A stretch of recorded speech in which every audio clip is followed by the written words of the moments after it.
Welcome to Bala Priya channel. இன்றைக்கி ஒரு recipe பார்க்க போகிறோம். அந்த ரெசிபி என்னன்னு பார்க்கலாம் வாங்க. Mini choco lava cake. இந்த டிஷ்ஷு 2-3 தடவை நம்ம வீட்டில் பண்ணியிருக்கோம். கிட்ஸுக்கு ரொம்ப பிடிச்சி அவங்களா இன்றைக்கி கேட்டாங்க.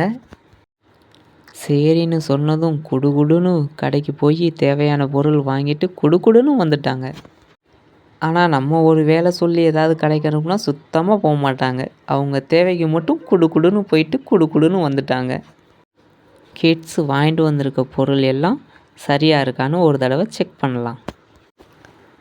செக் பண்ணியாச்சு. வாங்க ரெசிபிக்குள்ளே போகலாம். மிக்ஸி ஜாரை எடுத்துக்கோங்க. அதுக்குள்ளே ஓரியோ பிஸ்கட்டை போட்டுருங்க. கிட்ஸ் வேறு உள்ளே வந்துட்டு போகிறாங்க. கிச்சனுக்குள்ளே ரெடி ஆயிடுச்சான்னு பார்த்துட்டு போகிறாங்க.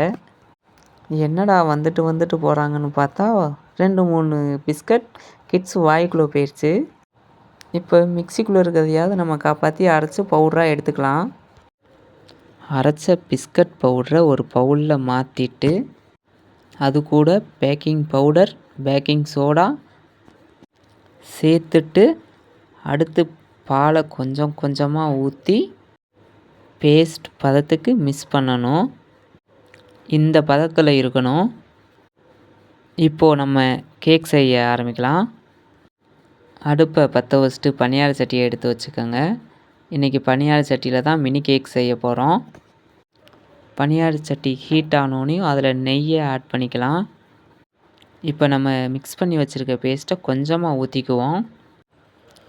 இப்போ நடுவில் டெய்ரி மில்கை வச்சுட்டு அதுக்கு மேலே சாக்லேட் பேஸ்ட்டை ஊற்றிக்கலாம். இப்போ கொஞ்சம் வெந்த உடனே திருப்பி போட்டுக்குவோம். வெந்துடுச்சு. இப்போ எடுத்து கிட்ஸுக்கு கொடுத்துடலாம். கிட்ஸு சாப்பிட்டு டேஸ்ட்டாக இருக்குன்னு சொல்லிட்டாங்க.